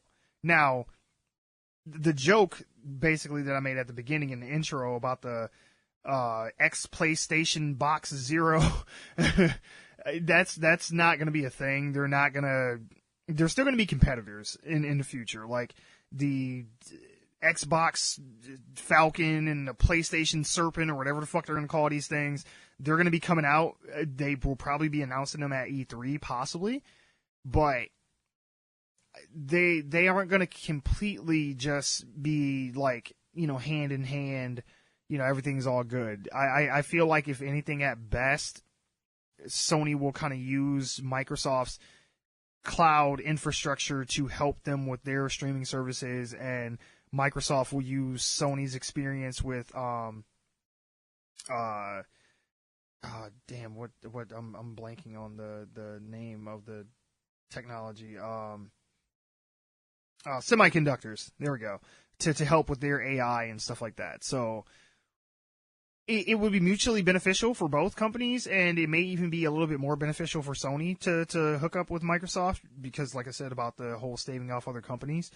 But I feel like this is just a response to Google and Apple jumping into the gaming, ecosystem. They need something to compete with Google, because we've talked about Google Stadia already, but if they can get the latency issues down and actually come up with a system that works, that is going to be the future of video games. Why would you ever buy a console ever again if you can just get Google Stadia and play games on anything? Your phone, your TV, as long as you got the controller, your PC, it doesn't matter. As long as you have a membership and something that gives video output, you can play a game. And that's all you need. Like, that is the fucking future. Like, I'm sorry, but it is. I know some people are in their camps of, Xbox and PlayStation and Nintendo and all this other bullshit, but that's going to be a thing of the past. Like, give it another decade, and I will be surprised if we ever see another console again. Now, I just did a big, word vomit. So, what is your takeaway from this? My take is that the fact that Google already has the infrastructure to afford being able to stream games is going to help bring the competition into that market as well. And you can tell because they already have the institution. Companies that were otherwise rivals are going to need to work together in a collaborative effort. I like that idea as long as it doesn't mitigate the competition for them. because Sony and Microsoft have been going at it ever since the Xbox was originally released in 2001. Yep. Now, Sony was never really... Sony was technology, but it was typically like audio and video. It wasn't computers. It wasn't like that. Whereas Microsoft always had a little bit of a leg up because you had games that could run on their PCs. Mm-hmm. So it makes sense they're going to work together, at least to develop this kind of technology to which they can have a cloud access similar to what Google already has with Google Drive and whatnot. Mm-hmm. What I'm wondering is, how is Nintendo going to respond to this? That's the wild card. Nintendo never really was on board or had a really good infrastructure for anything online. No. They still don't to this day. Hell no. Now, I recently watched a bit of a trailer for like Super Mario Maker 2 and what you're going to be able to do on that. And that looks so fucking fun. Oh yeah, and I wish I had a Switch so I could play it because I would fucking love it. But how is Nintendo going to respond to this? And not just that, but like I mentioned a few weeks ago, Intellivision is going to be coming back into the market with a bit of a throwback, updated games from the old Intellivision with the Amico. And they're not even worried about this market. They're just worried about their own thing. So we're going to end up having, presumably if Sony and Microsoft do end up having a legit partnership, which it sounds like they were, because a lot of the people over in just the PlayStation part of Microsoft were caught off guard by this announcement. Mm-hmm. They didn't see it coming. So this has kind of been under wraps. And I think it was intentionally meant to be that way. That way they can try to stay under the radar of Google. Exactly. Because Google was hoping to jump into an untapped market completely alone. Yep. So assuming this all works out, it'll be Google, then Apple, and then whatever Microsoft and Sony do together. Hopefully, if they work together, it doesn't mean they stop producing PlayStations and Xboxes. I hope it just means they both offer the same kind of service and will... from that point on, license games that are going to be cross-platform. Right. I don't want them to consolidate into one specific console because they each have their benefits. Yeah. No, I agree. But I want them to work together to bring gaming to a new frontier because I think that would be good for the market. But at the same time... Then again... Go ahead. As an older gamer, I don't like the idea of everything being up in the cloud, being able to stream it. I like having tangible, physical... formats for my data. Because I was on that same... Things are going to get lost. Things are going to get lost to time. And we talked about this with Google Stadia. That was our apprehension about it. But the more I've thought about it and the more time I've actually sat down and thought about how much I play games, let alone how much I play my older games, I have gotten to a point in my life now where it's like, I don't really buy physical discs all that much anymore. Occasionally, sure, but for the most part, if I want a new game, I'll just download it from Xbox Live or PlayStation Plus or whatever fuck. And I'm getting to the point where I kind of get where PC gamers are coming from with like Steam and Epic Game Store and stuff like that, where it's like, why have these stacks of games that in reality, unless I still own an older console, which I don't have a functioning PS3 anymore. I have a PS3, but the Blu-ray drive is broken, so it can just, stream Netflix and YouTube and shit now. But I don't own a PS2 anymore at all. I don't own a PlayStation. I never had any of the Xboxes until the Xbox One. So even if I still had physical copies of these older games, unless they come out with a console that's backwards compatible, they're just doorstops to me. Like, I can't do anything with them. And because there are so many new games coming out, like, I feel like every month there's like a slew of games that come out where I'm just like, man, I want to play that. Man, I want to play that. Man, I want to play that. But it takes so much time investment.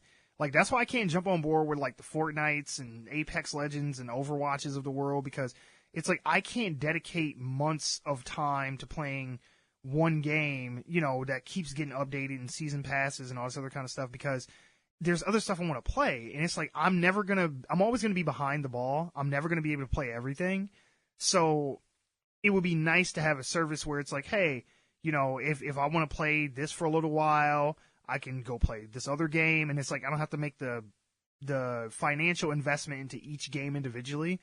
I have a subscription. I have access to whatever I want to play whenever I want to play it. And if I don't play it again, it's not like, hey, I blew $60 on this thing that just collects dust in my house. It's definitely going to be better for those impulsive plays. When you have everything at your fingertips that you can easily say, okay, I'm going to click on this, then I download a little bit, and we're up and running. It'll be good for that market. But on the inverse of that, they're going to be pigeonholing everything purely into an internet connection.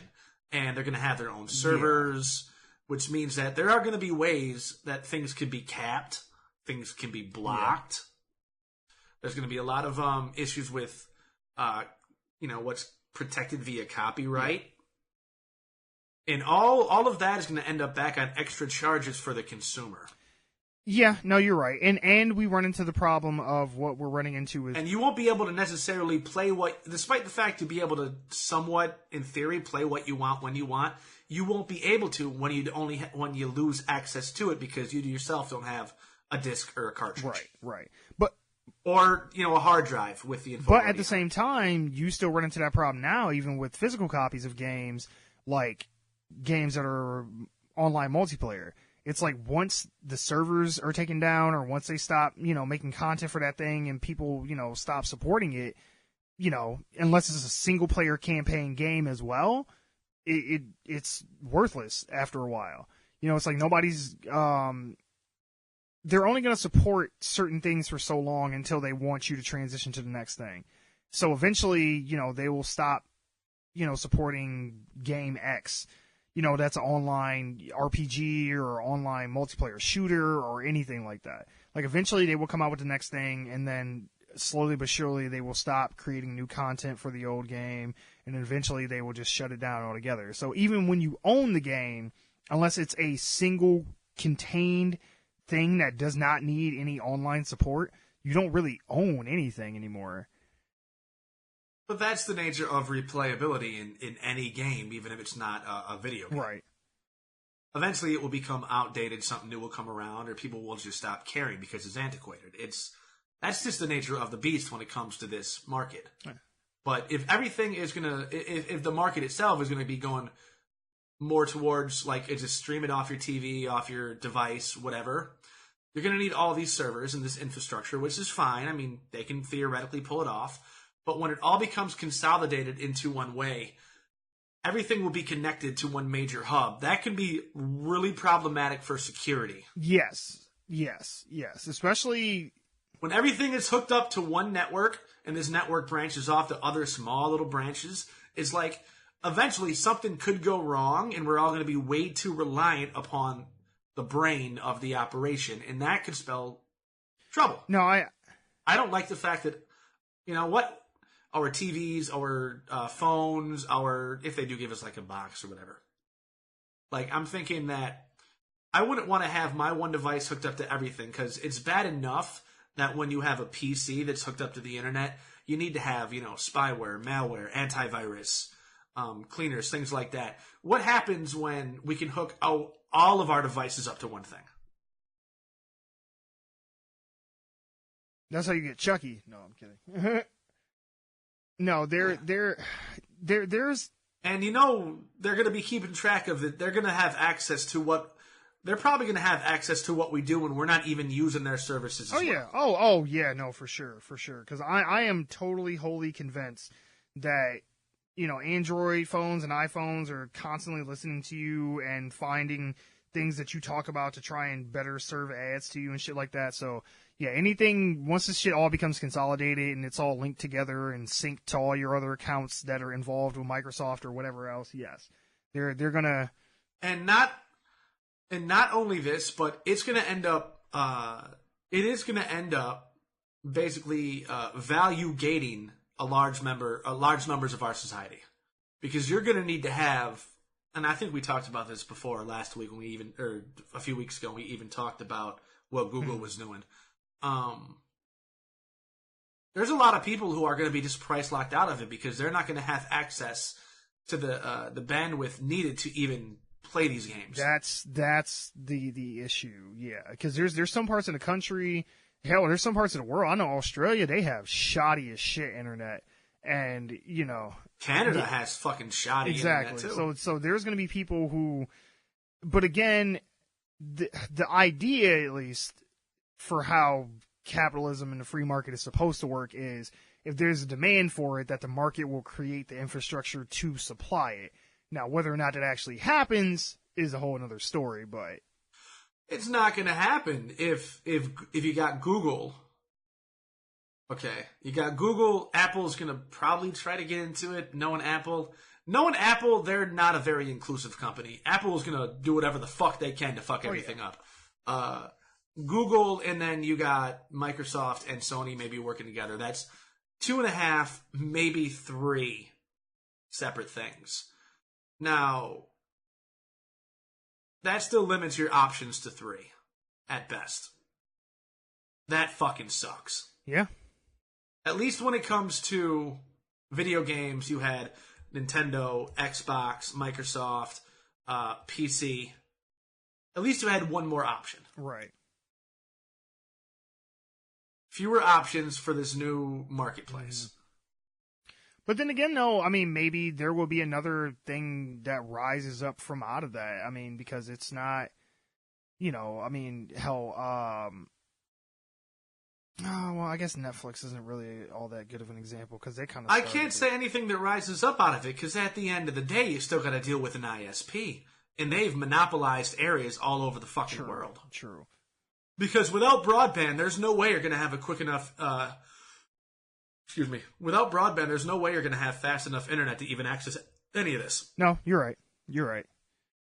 But that's what I'm saying. Ideally, in a perfect system, it would be, hey, we want to cast a big enough net to get as many, sources of income for this service that we can. So we need to invest the money in the infrastructure to make sure that, this stuff is available to everybody at a decent enough price for us to all make money off of it. Because it's in the ISP's interest, and it's in these, streaming services' interest to make sure that people can buy and use their service. So you would think that they would do whatever they would need to investment-wise to bring the cost to something that's reasonable that anybody can get on it and make sure that the infrastructure is there that anybody that can use it and it be supporting it.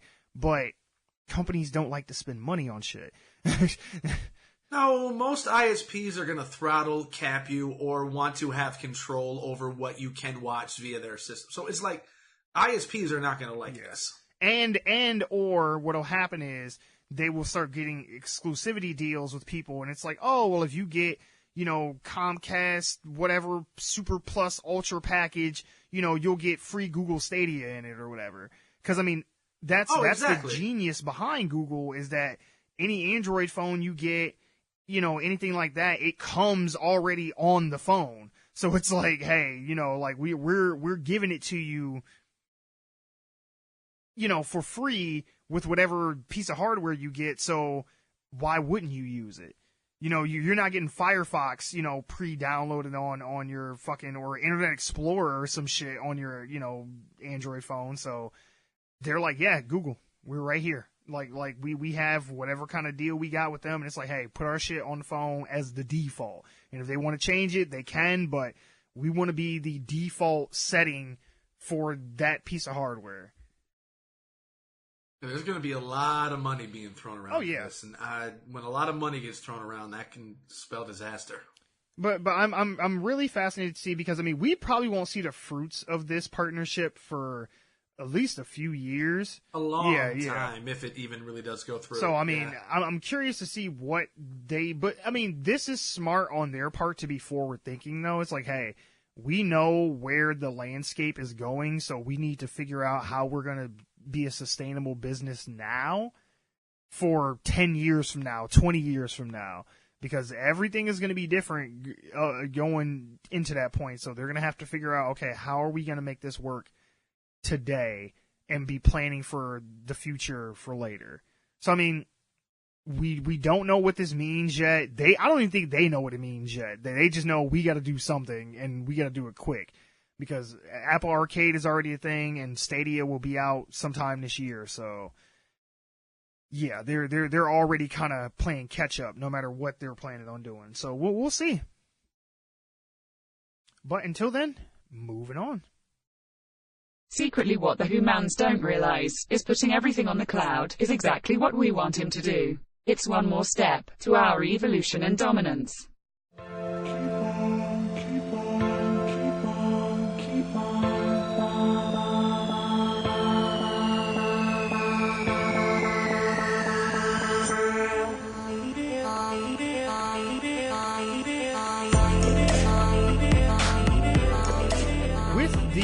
Series finale of Game of Thrones happening over the weekend, I thought it would be fun to just talk about TV show endings. Now, I have not watched a single episode of Game of Thrones. I am vaguely aware of the story. I don't know how it ended. I honestly don't care because I haven't watched it. Not to say I never will watch it, but I'm one of those people who, if I can't start a series at the beginning, it's hard for me to want to play catch up with it to get to where it is currently. That's how it was with Breaking Bad and a lot of other shows. So eventually I'm sure I will watch it, but as of right now, I don't care. I don't have a dog in that fight.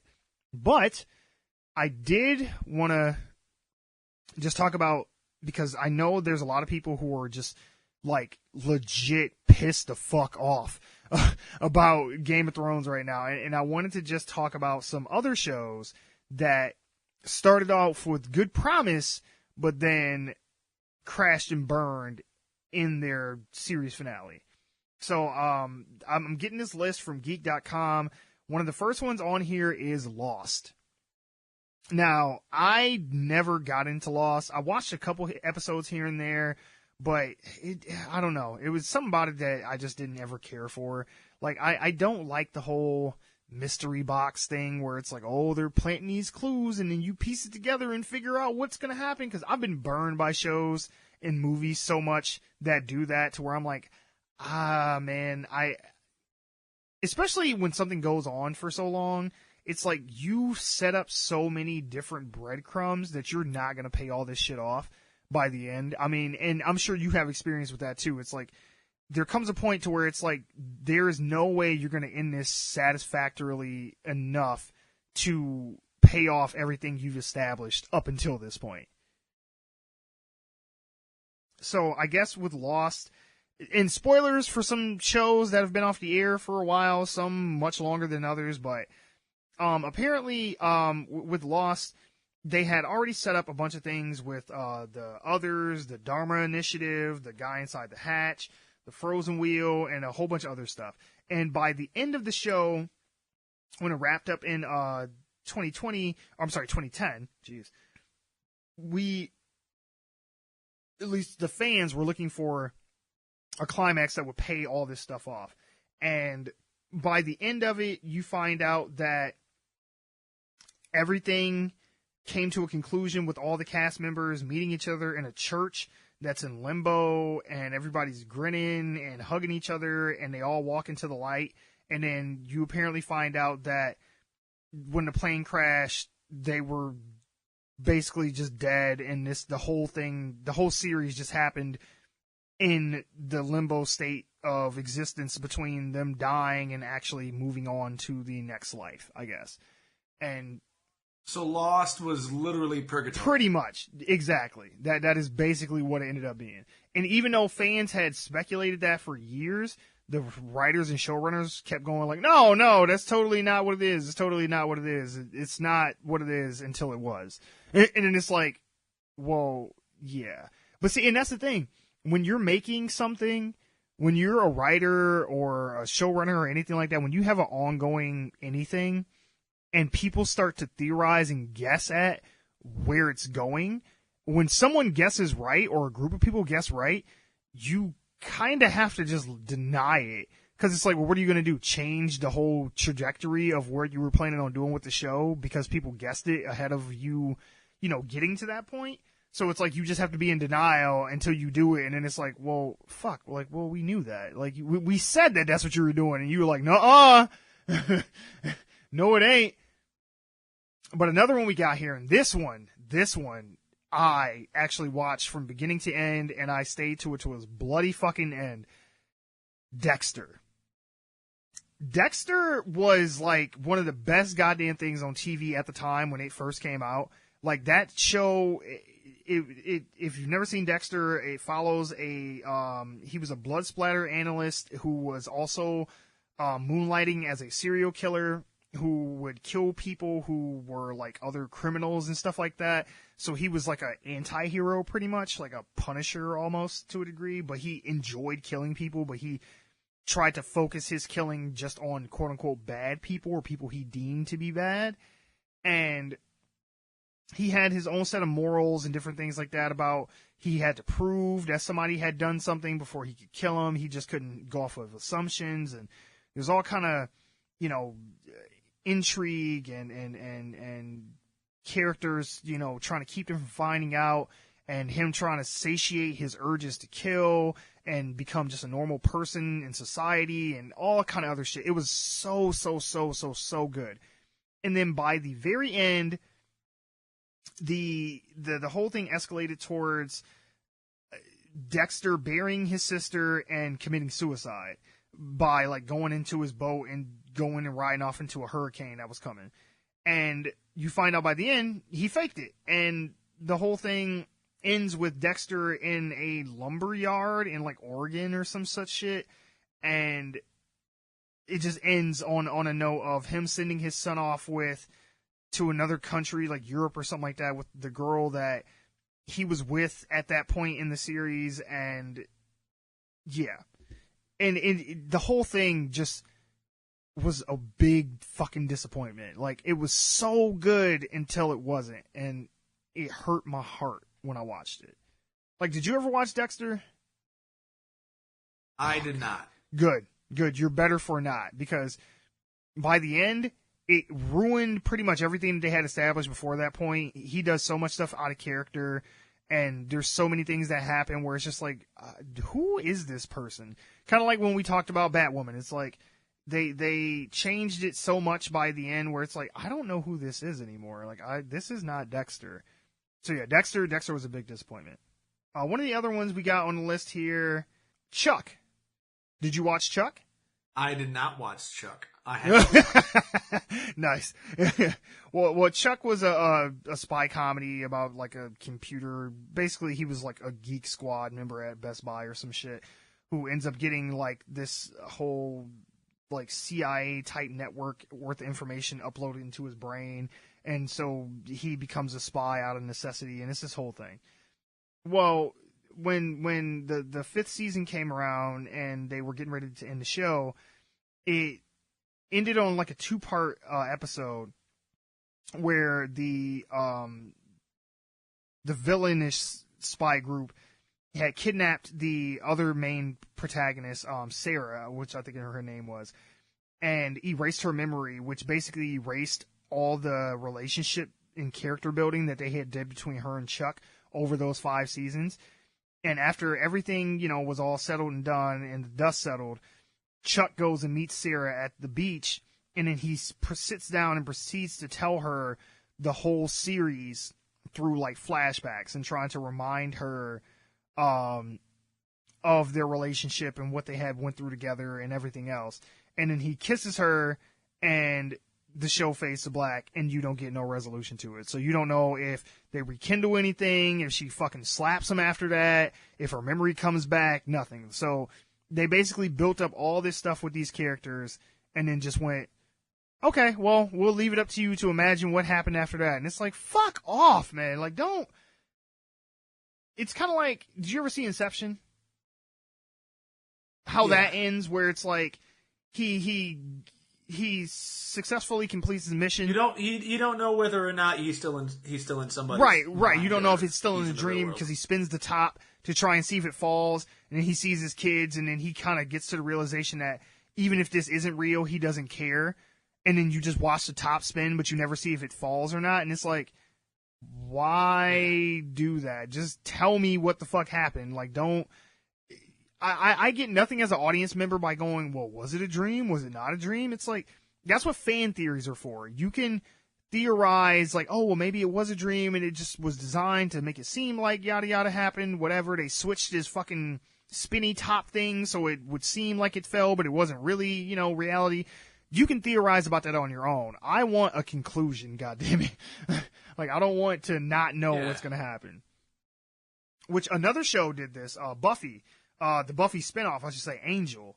By the end of that show, Angel and like the rest of the crew, they're like facing off against the Circle of the Blackthorn, and they're trying to save Los Angeles and the rest of the world from this big apocalyptic thing. And up until the very end of the episode, every one of the major characters had a moment where they were savoring their last time on Earth because they knew that, you know, this confrontation would maybe lead to their death. And then at the very end, it's like in the middle of the rain, everybody's, you know, having this big confrontation, and we see all our main characters, Angel, Spike, Gunn, and everybody else in the rain getting ready to face off against this big demonic army, and then it just cuts to black. And it's like, are you fucking serious? It would be like if during like Captain America Civil War, doing the airport scene where all the superheroes line up and start running at each other, and right before they actually clash, it just turns off. It's like, why would you do that? Like, just don't show any of that shit. And every time something like that happens in the show, I'm never quite sure like what the chain of events were. I'm like, who saw this and was like, yes, this is a good idea. This is how we're going to end this series. We're not going to tell you anything. We're going to set up this big climactic ending, and we're just not going to pay it off and just say, fuck you. It's over. Saint Elsewhere. Now, this is a show from like way back in the day. Oh, yeah. Yeah. So this went off the air back in May of 98. Basically, this was like the first like ER or the first Grey's Anatomy. Like think of shows like that where it was like that hospital procedural show, and you know, you had your cast of characters and their interrelationships in between. And wait, you said 98? Sure, it's not 89 there. It's 89, man. Oh well, then they fucked up. Yeah, because they put 98. Yeah, so Geek.com, y'all fucked up. Y'all got a bad typo. Yeah, it says, Saint Elsewhere baffled the hell out of fans when it went off the air in May of 98. Actually, I think it might be 80. Actually, I think it might be 88. I'm trying to think. I think it was 88, but okay, anyway, so either way, the show was basically like the progenitor of shows like, you know, ER and Grey's Anatomy and that kind of stuff. And basically it was very like grounded and realistic for the most part.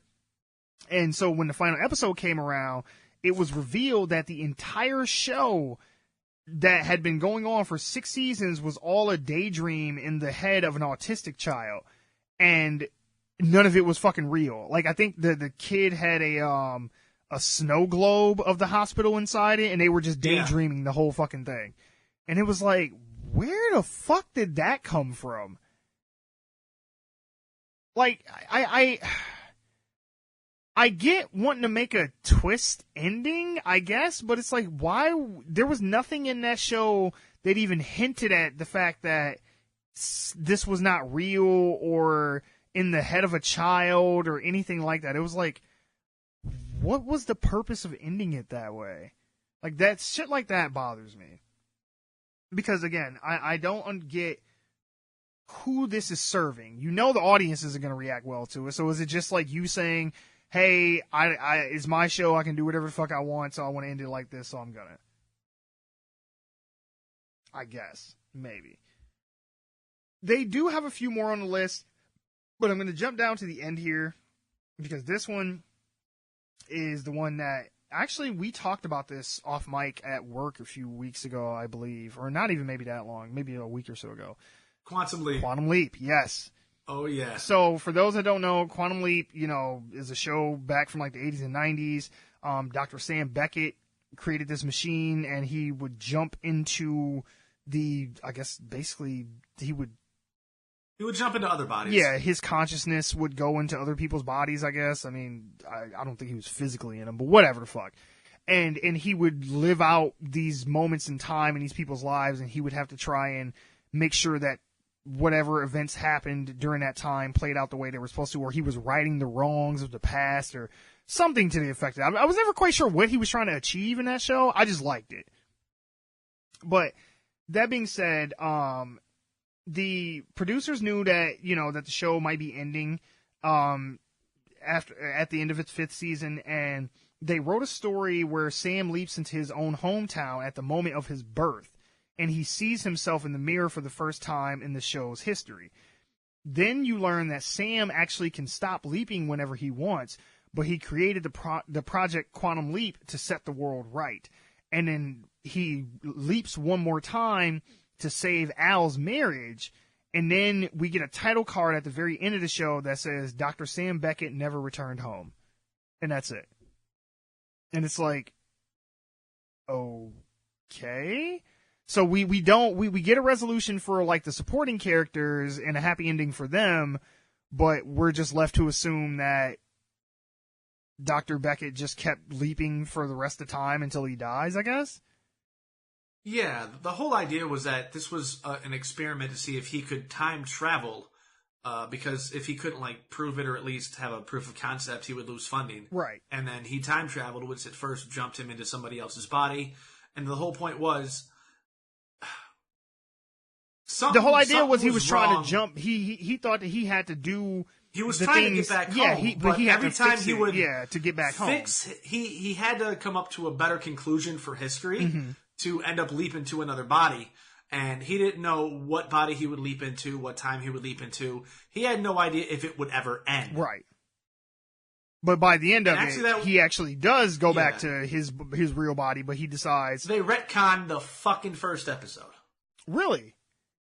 Well, yeah, because he was never doing this as a means to better the world. Right, exactly. Right. It was just like a test, and then it went wrong. It was just a test that he himself experimented on. Yeah. And the whole idea was... He experimented on himself. Oh, well, if I can fix the past or right the wrongs or whatever, then maybe I'll get back to...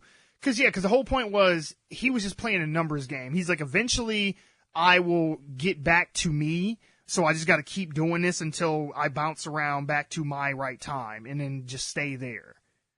Yeah. But then... Now, actually, that was kind of ingenious in how they did that, because the way they would film the end of each episode with, exception to the finale, would be him jumping in, would just be him jumping. It wouldn't necessarily show the body he was jumping into.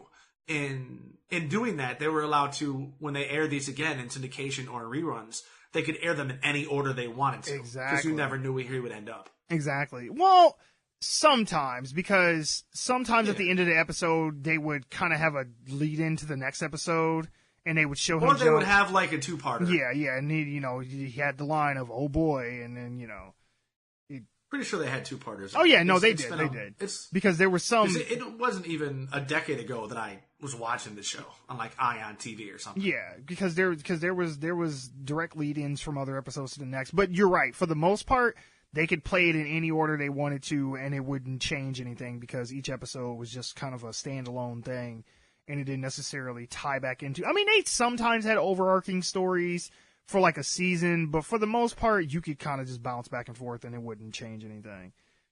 But yeah, it's things like that. So the whole point of this little game was to just give examples of nothing that's ever, I'll go back to that line from The Dark Knight. You either die a hero or you live long enough to see yourself become the villain. The longer something is, and especially the more popular something is, it will always end on an unsatisfactory note.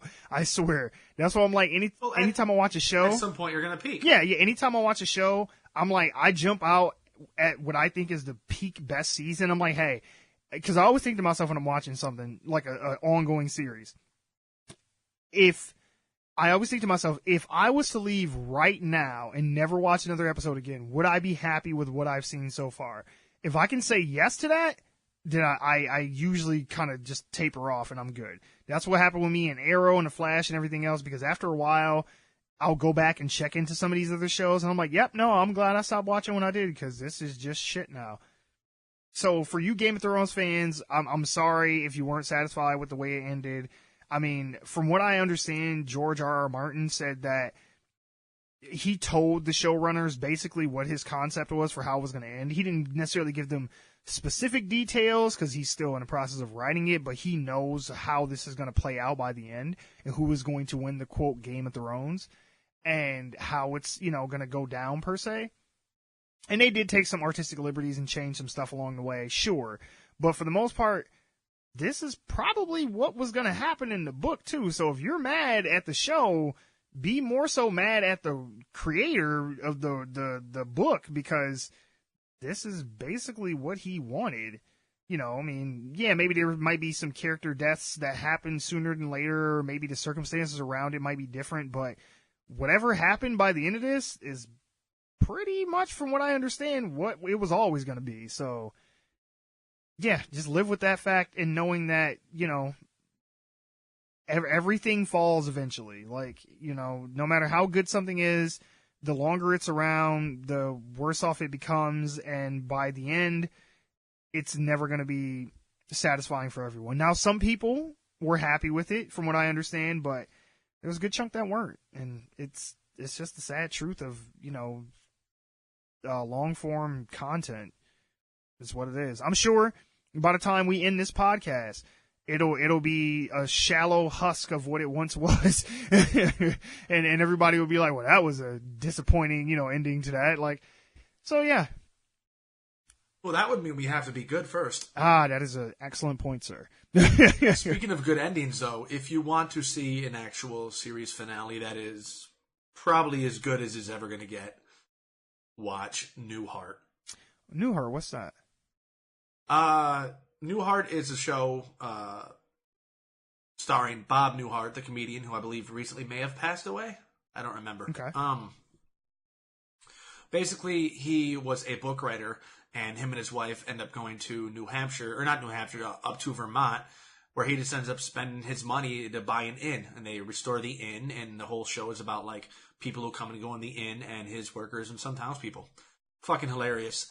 I watched it when I was real little, and I used to watch reruns of it in the early, because it went from 82 to 90, so I was alive, and I did watch it when it was still new, but I watched reruns too when I was younger, and one of the funniest shows I've ever seen, and has by far, like, the best series finale of all time. And I can't explain it to you without spoiling it, so you will need to watch it. You can find it on YouTube. Matter of fact, you can find, I believe somebody uploaded, like, the entire fucking series to YouTube, and it's not been taken off. So you can go back and watch some episodes of it. It's a great show. And if you're a fan of real, like, Bob Newhart or dry humor, yes, watch it. Well, according to IMDb, as of 2018, Bob Newhart is 89 years old, and he continues tirelessly appearing in more television projects, and he continues to entertain new generations of fans. So, no, Bob Newhart has not died yet. Well, he looks like he's dead. I think he's still kicking. Right? Until we bring it up, because I always make that joke about how we'll bring up a celebrity and then they just die, and I'm like, yeah, we might have cursed them. Sorry, Bob Newhart. Oh, well, I'm gonna say Robert Pattinson's about to go. Right. Well, it was funny because when I went to that con, I found out over that weekend that Pauly Shore's dad died, and I was like, ooh, shit. Like, I just saw Pauly Shore. I was like, the curse continues. I was like, I couldn't get him directly, but we got his pops, I guess. That's morbid and dark. But anyway, on that note, we're going to get out of here. That is it for the show. Remember, you can always find us at our home, onegiantleapforgeeks.libsyn.com. We're also on iTunes, Spotify, Google Play, or anywhere else you get your podcast. Make sure to show us some love, so go ahead and hit that like, subscribe, rate, follow, review, and all that shit. And if you have any questions you want us to answer on the show, any comments, criticisms, or if you just want to say hi, you can email us at officialoglfg@gmail.com. You can also find us on Twitter at GiantLeap4Geeks. Our resident DJ Melly Mel is on Twitter at Froggy Beaver, and Benwah is at Benwah Gaming. We are also on Facebook, Reddit, Instagram. Just search One Giant Leap for Geeks. All right, have a good night. Bye.